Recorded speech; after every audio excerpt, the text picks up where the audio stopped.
Then उन्होंने एक railway में मजदूर की हैसियत से मजदूरी की, नाउमीदी और मायूसी को अपनी जिंदगियों में जगह मत दें। 1964 में कंपनी का नाम बिस्मिल्लाहिर्रहमानिर्रहीम अस्सलाम वालेकुम। आज हम बात करेंगे KFC की। ये एक ऐसा फूड ब्रांड है जो सिर्फ मुल्क भर में ही नहीं बल्कि दुनिया भर में मशहूर है। इस ब्रांड के फाउंडर का नेम है हार्लैंड कर्नल सैंडर, जो कि 9 सितंबर 1890 में इंडियाना के शहर में एक छोटे से गांव में पैदा हुए। इन्होंने सारी जिंदगी मेहनत और कई जगहों पे मजदूरी करके गुजारी। इन्होंने बहुत से चैलेंजेस को फेस किया, जिसमें से एक बड़ा चैलेंज ये था कि जब वो 6 साल के थे तो उनके फादर की डेथ हो गई, जिसके बाद उनकी मदर एक फैक्ट्री में जॉब करती थी। ये अपने भाइयों में सबसे बड़े थे। घर की सारी जिम्मेदारी इनके कंधों पर थी। घर की जिम्मेदारियों की वजह से 7 साल में ही ये ब्रेड बनाने में माहिर हो गए। 10 साल की उम्र में सैंडर एक छोटे से फार्म में जॉब करने लगे, जिसमें उनका काम था जानवरों को चारा खिलाना। लेकिन कम उम्र की वजह से और ज्यादा जॉब पर ध्यान ना देने की वजह से उनको इस जॉब से निकाल दिया गया। 2 साल बाद उनकी मदर ने दूसरी शादी कर ली। उनके स्टेप फादर जो थे वो उनकी माँ का बच्चों के साथ रहना पसंद नहीं कर रहे थे, जिसकी वजह से उनको उनकी माँ से अलग कर दिया गया, जो कि उनकी जिंदगी में एक मेजर चैलेंज था, जिसकी वजह से वो अपने एक रिश्तेदार की तरफ चले गए और वहां पर रहने लग गए। उनके सारे भाइयों की जिम्मेदारी उन पर आ गई, जिसके बाद ये फिर एक फॉर्म में जॉब करने लग गए। उस जॉब के बाद वो स्कूल जाते थे और स्कूल जाने के बाद शाम को वो एक और जॉब करते थे, जिसमें उनका काम था मकई को छीलना। इस सब बर्डन के बाद वो अपनी पढ़ाई में सही से तवज्जो नहीं दे पा रहे थे, जिसकी वजह से उनको स्कूल से निकाल दिया गया।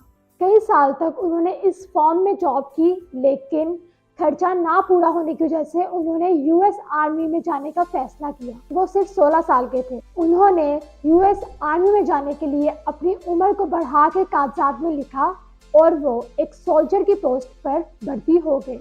लेकिन 1 साल बाद जब उनको सैंडर की असल उम्र का पता चला तो उन्होंने उनको इस जॉब से निकाल दिया। देन उन्होंने एक रेलवे में मजदूर की हैसियत से मजदूरी की, लेकिन एक झगड़े के बायस उनको वहां से भी निकाल दिया गया।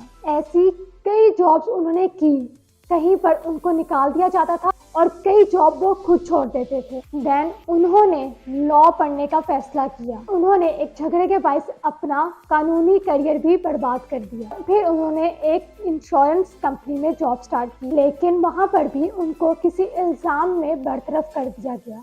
इसके बाद उन्होंने कई छोटी मोटी जॉब्स की, लेकिन वहां पर भी उनको नाकामी का सामना करना पड़ता था। उन्होंने एक कंपनी के शेयर्स परचेज किए, लेकिन वहां पर भी उनको कामयाबी ना मिल सकी। इन्हीं सब के दौरान उनकी शादी हो गई। कुछ ही अरसे बाद माली हालात की वजह से उनकी बीवी उनको छोड़कर चले गई। जब उनकी उम्र 40 साल थी तो उन्होंने चिकन रेसिपी बनाकर सेल करने का फैसला किया। उन्होंने इस चिकन की सेल करने के लिए एक सड़क पर खड़े होकर लोगों को मुफ्त चिकन देना स्टार्ट कर दिया। कुछ ही अरसे बाद उन्होंने इसी सड़क पर एक रेस्टोरेंट बनाया।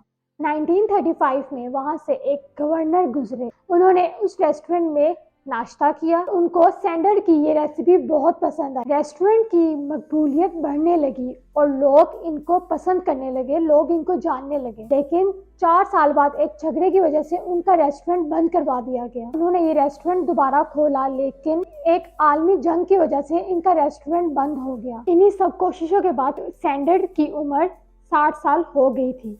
उन्होंने एक फैसला किया कि वो अपनी रेसिपी को रेस्टोरेंट जाकर देंगे और वहां से शेयर इन्वेस्ट कर लेंगे। लेकिन वो जहां भी जाते, किसी भी रेस्टोरेंट में जाते, वहां पे उनकी रेसिपी को रिजेक्ट कर दिया जाता। सैंडर की ये चिकन रेसिपी 1009 मरतबा रिजेक्ट की गई। उन्होंने उम्मीद नहीं छोड़ी और वो कोशिश करते रहे। इसी दौरान उनकी ये चिकन रेसिपी इतनी मशहूर हो गई कि उन्होंने मुल्क भर में ही नहीं बल्कि दुनिया भर में KFC की कई ब्रांचेस खोल ली। 1964 तक KFC की 600 ब्रांच खुल चुकी थी। इसके बाद उन्होंने अपनी कंपनी अपने पार्टनर को फरोख्त कर दी।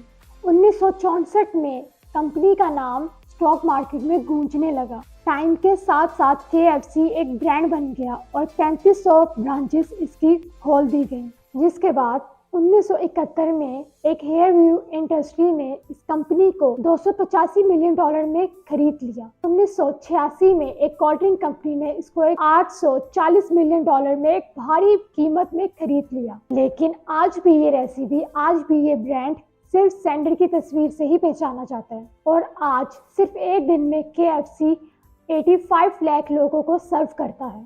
1980 में सैंडर की तबीयत खराब हो गई, उनको कैंसर हो गया और कुछ ही दिनों में उनकी डेथ हो गई, जिसकी वजह से KFC स्टेट में 4 दिन का शोक मनाया गया और KFC बिल्डिंग से अमेरिका का फ्लैग उतार दिया गया 4 दिनों के लिए। उस वक्त तक उनके पास $3.5 बिलियन के असासे थे और आज उनकी फैमिली की नेट वर्थ $10 मिलियन से भी ज्यादा है। 2020 में एक रिपोर्ट जारी होती है जिसमें पता चलता है कि KFC का सालाना रेवेन्यू $5 अरब से भी ज्यादा है। सैंडर की इस कोशिश, इस जद्दोजहद के बाद, इस कामयाबी के बाद हम सबको एक सबक मिलता है कि जद्दोजहद करने से, कोशिश करने से कुछ भी इंसान को मिल सकता है। नाउमीदी और मायूसी को अपनी जिंदगियों में जगह मत दें। हम सब में से हर किसी की यही ख्वाहिश होती है कि वो दौलत शोहरत कमाए और इस मकसद को लेके हर कोई अलग अलग तरीके से कोशिश करता है, लेकिन कुछ लोग नाकामी के बायस नाउमीद हो जाते हैं और कुछ लोग सैंडर की तरह उम्मीद नहीं छोड़ते और मायूस नहीं होते। इस चीज से एक सबक जरूर मिलता है कि नाउमीदी और मायूसी से कोई फायदा नहीं। अगर हम लोग अपने गोल्स और एम पर साबित कदम रहे तो हम कुछ भी हासिल कर सकते हैं। हमारे मजहब इस्लाम में नाउमीदी और मायूसी को गुनाह कहा जाता है। जब हम बार बार कोशिश करते हैं, मेहनत करते हैं, तो हमें वो चीज़ मिलकर ही रहती है। हमें चाहिए कि हम लोग ईमानदारी के साथ और अपनी नीयत को साफ रख कर चलें, तो मुझे यकीन है कि हमारी मंजिल बहुत ही करीब और बहुत ही आसान होगी। अगर आपको वीडियो पसंद आई है तो इसको लाइक करें और सब्सक्राइब करें।